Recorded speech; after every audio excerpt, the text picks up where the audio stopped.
Today I want to talk about why I love chess. This is a game that I played all my life when I was a little kid and up now into my 30s. I'm also trying to make more YouTube videos, so that's why I'm go ahead and hit this record button and let's just start talking. Why I love chess. If you're watching this video, you probably also love chess. Or if you somehow don't love chess and you're still watching this, that's interesting. And I like that. You must have like some little kernel in the back of your head and there's some sort of lore to chess, and maybe this will be insightful to you as well. But I want to share why I like chess.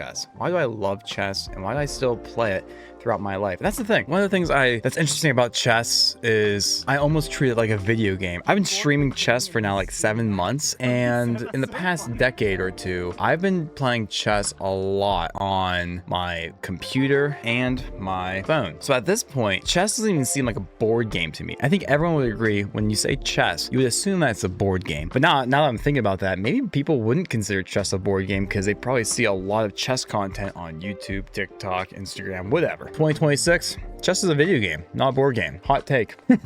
So my first reason why I love chess is because it's fun. Ooh, what a interesting take. But why is it fun? Now that's a different question. And the reason why it's fun to me is that it's both easy and challenging at the same time. What do I mean by that? So in chess, unlike other games, you can include time as a mechanic. So time is now a mechanic in chess. What do I mean by that? Well, there's different time controls. You could sit at the board position on move 6 and be thinking for an hour before you make your next move. Crazy. But you also have other formats. You have rapid, which is the slowest time format, usually 10 minutes plus with some increments. You have blitz, which is like 3 minutes to 10 minutes, sometimes with increments as well. And then you have bullet on the very far end of the spectrum, which is you have like a minute or two and no increments, and it is fast. When you start getting to the low end of the spectrum where the games are very fast, it almost takes away that critical thinking and the try hard side of it. It turns it way more into a video game because now it's about pacing, timing, intuition. How fast can you operate one of these bad boys?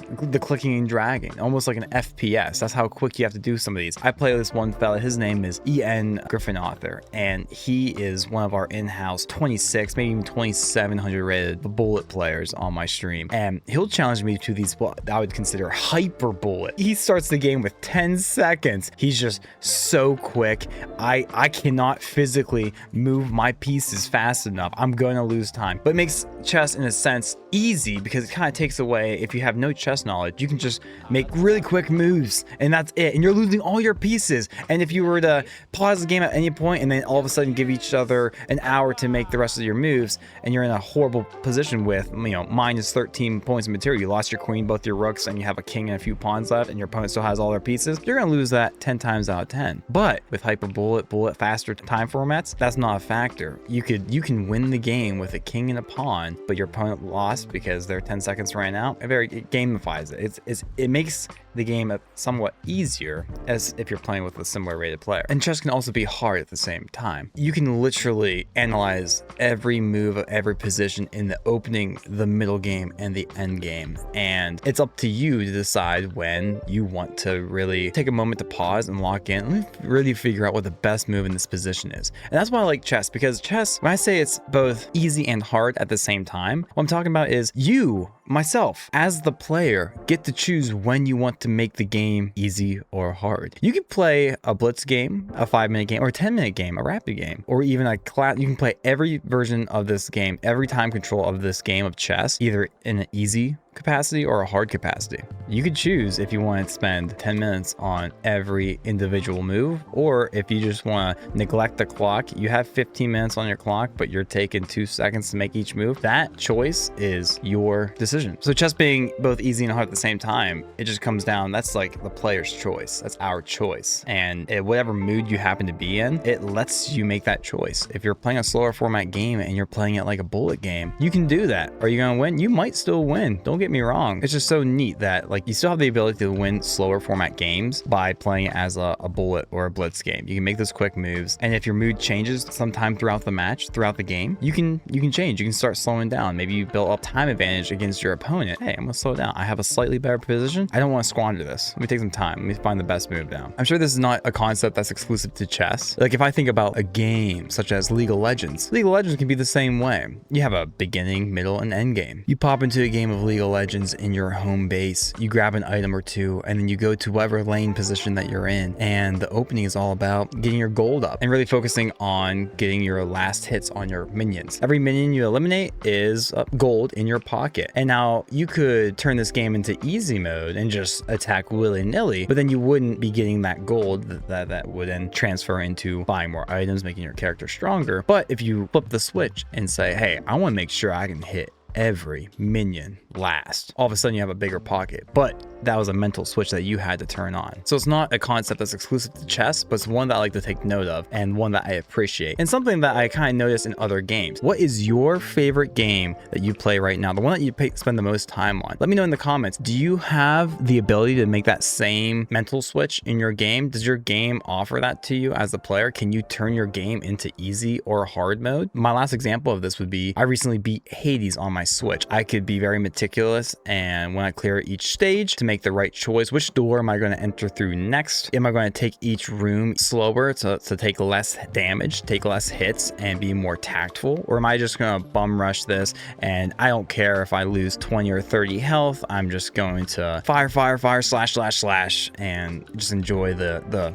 hectic nature of the game. The next reason why I love chess is chess never changes. Chess is eternal in a sense. It's unchanging. It's been practically the same game for hundreds of years. So you can go down through the weeds in the history of like how the queen used to move and what different pieces we had. Even as far as the pawns, I do know this for a fact. At one point, pawns could only ever move one square at a time, even from their home position. Nowadays, you can move your pawn 1 or 2 squares. Aside from those small minor tweaks, there's no updates to chess. I love when I get a joke of a post from chess.com saying new update coming out, patch 14.1. We're updating the knight. It can now move in a Z-like pattern. I think this is a quality about chess that's very appealing, that I don't think many other games could really thrive off the same concept. The fact that you can quit chess for a year, come back to it, and it being the same game, the skills that you acquired in the past aren't useless anymore. To use League of Legends as another example, if I come back to League of Legends, it's been a year since I last played. I know a handful of champions I like to play in the top lane, and every season, every year, not only every year, but throughout a single season, they'll have 8 different updates that slightly tweak the items. So this item loses some health, but you get this instead. They'll introduce new items to the game. They'll rework, they'll buff certain characters, they'll nerf other ones. They'll do the same thing with items. Now, the reason why I think that is a good system in a game like League of Legends, but not chess, is because, well, League of Legends, there's so many choices. It's a video game. It's fun. It's dynamic. If Riot Games decide not to make any updates and they're like, okay, no more updates at this point, no more patches, we're not changing any of the items, well, the game becomes kind of stagnant. It gets locked into a certain, well, this is the best character. These are all the best items. You can't deviate that from it because that is the meta. With chess, no, it not changing is part of the appeal, because it comes down to building the knowledge that you know yourself. Could that same philosophy in chess be applied to League of Legends? Sure. But what would that cause League of Legends to turn into then?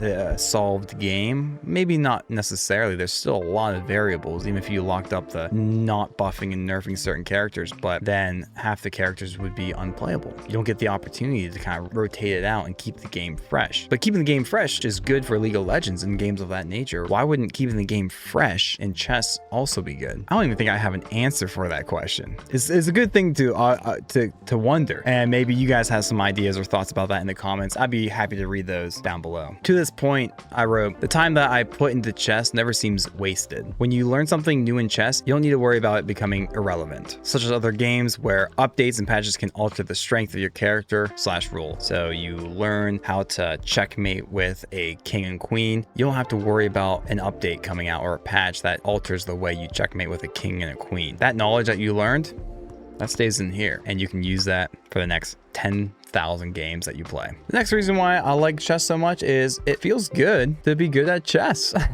especially in front of your friends. Chess has this lore to it, this feeling that I think a lot of people associate with it, and that's being, you need to be smart to play chess. Honestly, I'll admit, I don't believe you do need to be smart to play chess. If you're good at chess, my opinion on that is you're good at chess. At the end of the day, it is a board game. It's a game. Surely there are very smart chess players and grandmasters. But I think people are becoming more aware that if you're a chess genius, prodigy, whatever, it's less about you physically being a genius and more about you're good at the game. You're good at chess. But I'll be honest, what I wrote here was, it is nice to benefit from that common misconception, being perceived as really smart. And all you're doing is playing a game of chess, maybe in front of your friends. Maybe you're at like a work retreat or vacation or something. Someone busts out a chessboard. You're on a ski trip somewhere. It's like, wow, this guy's really good at chess. Must be really smart.